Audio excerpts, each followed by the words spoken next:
Hey founders, this is the SaaS Boss Show, the podcast for SaaS founders in the growth stage who want to get unstuck, build high-performing teams, and get clarity about how to build a profitable startup. Every week, I interview SaaS consultants, coaches, and experts who work with dozens of startups just like yours and share their best strategies to overcome the daily challenges of growing a profitable SaaS. My name is Natalie Luneva, and I'm a growth and leadership coach to SaaS founders. And I'm also married to a SaaS founder. And I'm so pleased that you've joined us on this conversation. Recently, I hosted a webinar with my friend, Tracy Washington. She's a leadership engagement consultant, trainer, and coach, where we talked about how to make your team more productive. What are some things that you need to have in place in order for you as a founder to make your team more productive? We had a very interesting conversation. More than 100 people signed up for the webinar, and I wanted to share the recording with you here as well. I am joined by Tracy Washington. She is a leadership engagement coach. Tell us a little bit about yourself. I've been in corporate marketing, sales, starting my own business for over 15 years. I've been a business owner, and I remember my corporate days. I worked in the legal department. I worked in government. I've worked in retail. And one thing that I've found consistent is the way that the leader shows up is the way that the team is productive and successful. And so throughout those years, I came to find out the secret ingredient to being a successful leader. And so that's why I'm here, to help people understand why is it that leadership is important with a startup when you're growing a team, because we have to work with people, and people can be complex sometimes, and we see the world as we see ourselves. So this is one of the topics that I'm really passionate about sharing with your audience today. So who is this webinar for? If you think that your team is capable of accomplishing more, or you are able to you think that you should be able to accomplish more, but you are not. Something is holding you back. If you are not sure that the work that you are doing is the strategic work, everyone's busy these days, but is the work that you are doing, or is your business the right work? If you find yourself working on urgent tasks, but not on strategic tasks, everyone's busy. We have hundreds, if not thousands, emails, so we know the pain. And then if you think that you are losing interest in your business, in your product, in your startup, we think that there's something for you as well here. First of all, how to get more clarity. It is so interesting that you may be stuck, but you don't know what to do with it, where to go, and what exactly needs to happen to get unstuck. Next, how to set up the goals, and more importantly, how to set up the right goals. We call them the SMART goals, and we'll tell you all about that in a minute. How to become a more effective leader, and Tracy is the queen here, so she's going to talk about that. How to get your team to buy into your 2020 vision. So we'll set up the goals, we'll set up the vision. Next, how to motivate your team, how to make yourself to achieve those goals. And a quick tip here, I've read a great book that talks about why financial incentives are not the best way to do that. I'll share this book as well with you in a sec. Finally, how to accomplish 10 times more in the first quarter of 2020 than you did an entire year. Let's get started, and let's think back. When was the last time that you wanted to do something but you didn't? I mean, all of us had such an experience, and think back to what it was that prevented you from doing what it is that you're set up to do. Was it time? Was it lack of motivation? Or maybe priorities shifted? There are so many different things, and I find that it is usually a combination of things. And last year, I actually came up with a plan how my team and I and my clients' team can be much more productive. How can they have a killer month, a killer quarter, a killer year? And I had a few tactics and ideas that I implemented without knowing that there is already someone who put together a plan or suggested how to do this. And not until I read this book, and Tracy, I recommended this book to you as well last time we've met, and the book is called The 12-Week Year, How to Get More Done in 12 Weeks Than Others Do in 12 Months. Let's talk about setting up the goals, because I think this is where we're going to start untangle this big ball with problem, and that's the goals. Tracy, you are an expert in this. Help us understand, how can we set up the goals, and what are the good goals and what are the bad goals?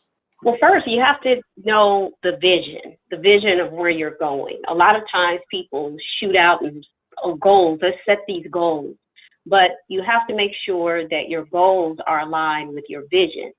So vision casting is first. Where is it that we want to go? What is the end result? Where are we going? And then why is it important that we get there?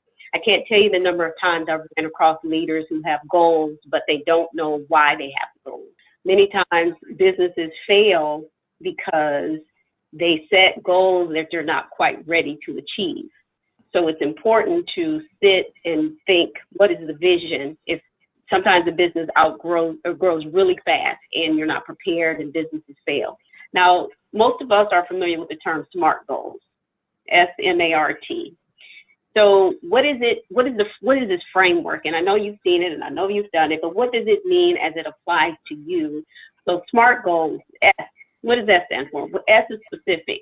What do I want to accomplish in quarter one? And be very, very specific about what that is. So I always like to use weight loss as an example because it's easy and something that we can all identify with. So if we want to lose weight, we don't just say, I want to lose weight. Well, how much weight do you want to lose? What do you want to do? Lose fat, gain muscle? Do you want to do both? Because if you're not specific and you're too general, what happens normally is that you just kind of have a nice phrase or something out there that you talk about, but you're not actually really doing. So it's important to have specific goals. So by when, how much weight, and by when do I want to lose this weight? Is it something that I can realistically do in the time frame? So saying that I want to lose 100 pounds in the next 30 days is probably not realistic, right? So can we attain the goals? I think attainable and realistic they're synonymous with each other. Do we have the resources to meet the goals? Do I have a gym nearby? Do I have a partner that I can be accountable to in my weight loss? What do I have? So the attainability and realistic expectations are part of the same. To me, they're part of the same thing. And then, are they timely? How much time? I'm not going to lose 100 pounds in 30 days. So how can I lose 100 pounds? Very important that you're specific on what your goals are. And in your startup, and you think about, as a founder, you've got so many things to think about. You're responsible for the product, the service, the development, the sales, maybe the engineering. You're responsible for a lot, and the weight of that is very heavy. And sometimes you can't see what areas are you really looking to set goals in. It's like, well, I've got goals over here, but they may affect this goal over here.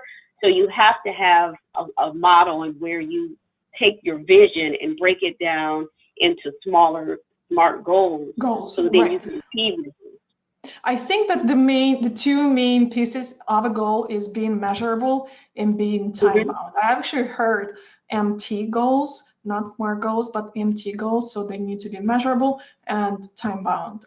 So, for example, decrease cost or increase productivity or develop people or learn more. Those are all not measurable goals, and they're not time-bound goals. So words like improvement, boosting, correcting, developing, they are all not the words to start your goals with. Achieve the revenue of X by the end of quarter one, that's measurable and time-bound goal.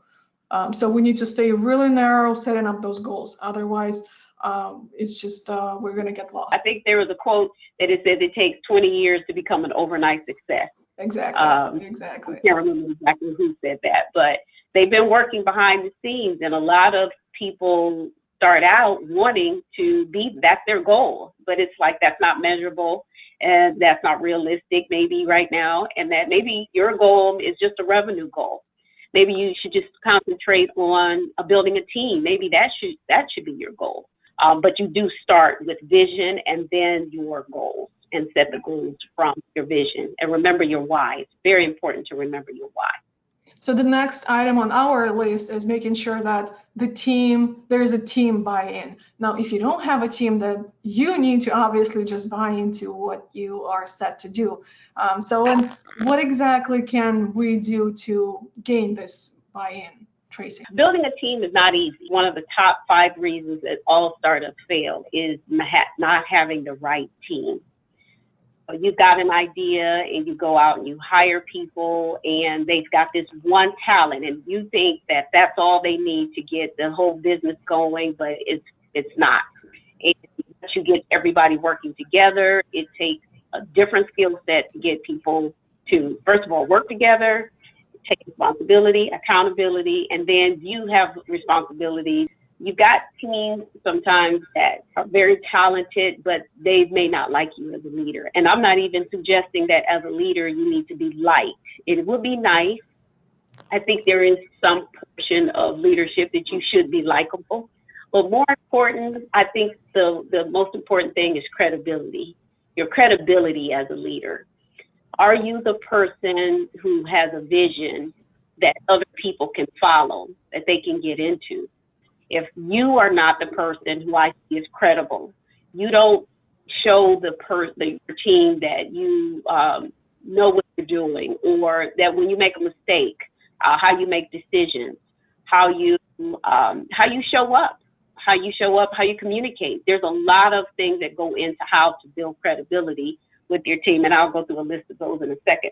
If you're not the leader that they thought that you were, then you're not able to get them on board. They may usurp your authority. They may sabotage. They may not be a team player. They may not be productive because you have not shown them that you are the person that can lead them, even though that they are part of the vision. One great book, I'm a certified John Maxwell trainer, and a great book to read about leadership is called The 21 Irrefutable Laws of Leadership. I just happen to have my copy right here. And he talks about the things that leaders can do to build credibility. The number one thing is developing a good relationship, which hence is what my book is about. It's about developing a good relationship. So think about a leader that you don't like, someone that maybe you've worked for in the past and you didn't like them. It was a little difficult to work with somebody that you don't like. So building that relationship is key in order to build a team and to get your team to buy into you and your vision. Is developing the relationship, being honest and authentic, and developing trust.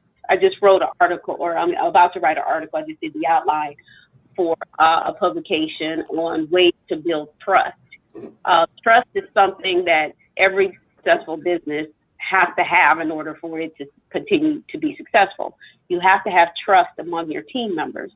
So if you are a leader who is trustworthy and you can build that trust with your team, the easier it is to get your team to buy into you, which goes back to the credibility issue. Holding yourself to high standards and setting a good example. There are times when I've seen leaders who didn't know how to confront maybe employees that needed to be confronted, or maybe confront a situation. So what that does is show your team that you're not able to do this, and it could cost you credibility. You might be good in these other 8 areas, but these 2 areas of the way you approach conflict and the way you make decisions, that can just destroy the credibility that you want and strengthen the other 8 areas. Does that make sense? This all goes back to self-awareness for you as a leader. So developing your own leadership skills is key. I don't know how anyone could ever start anything that they want to be successful without developing themselves as a leader. And it's ongoing. It's not something that you do one time, you go attend a seminar, you read a good book. It's the way you show up in life for yourself. You have to lead yourself first before you can lead others. Leadership is influence, nothing more, nothing less. So how much influence do you actually have with other people? A secret of leadership is you should be making other people great. They're not just there to make you money. You should be helping them be great in whatever it is they're great at. Now let's say that we have the team's buy-in. The next thing is motivation. How to motivate yourself and your team to achieve the goals that we all set out to achieve. And by the way, a quick tip here, the financial incentives are not the best way to motivate a team. I read this book. It is Drive, The Surprising Truth, What Motivates Us, I think. But the first thing that people care about is the vision, and they're motivated by this vision. And then financials, when you talk about financials, yes, it is nice to have, but it's not primarily a reason for people to follow you or to work for you. So what are some of the motivation things that we can do to get people to do things that we've set out to do? Motivation does not come from the outside. Motivation comes from the inside of the person. That's intrinsic motivation. So we've got intrinsic motivation and extrinsic motivation.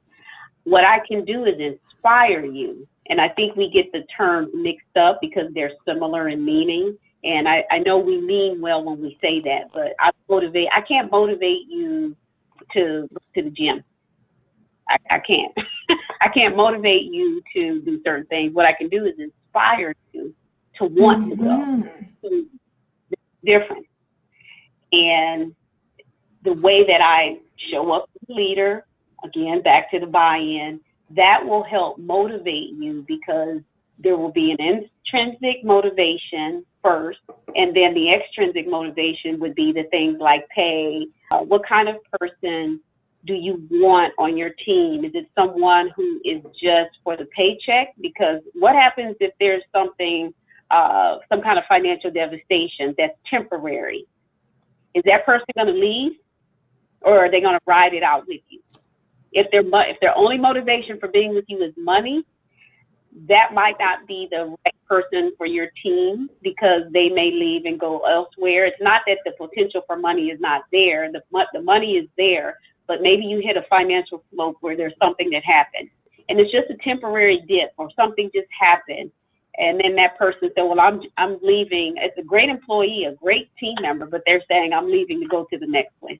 I always advocate leaders have one-on-one meetings and ask their team two things. What motivates you and how can we show you appreciation? When they say I appreciate you, there's a different feel that emotes in people. It's like, wow, they appreciate me, you know? And so that, again, because you showed an interest in me, I'm going to give you everything I got, because we really, almost like Pavlov's dog, we want to hear it again. We want the bell to ring so we can hear it again. So we want to perform to the degree that we're rising up to our potential, because we know it's appreciated. And we know that what we do is appreciated. So that's where my motivation comes from, because you've shown me appreciation. That's it for this episode. Thank you so much for listening to the SaaS Boss Show. To submit a question about how to build your high-performing team and best strategies to overcome the daily challenges of growing a profitable SaaS, head over to saasboss.com, submit the contact us form, and I'll get subject matter expert to answer them for you. Also, if you found this content interesting, I'd really appreciate it if you take just a second to leave a review on iTunes so that founders just like you can learn about this show. Don't forget to subscribe to the podcast, and I'll be back with another interview next week.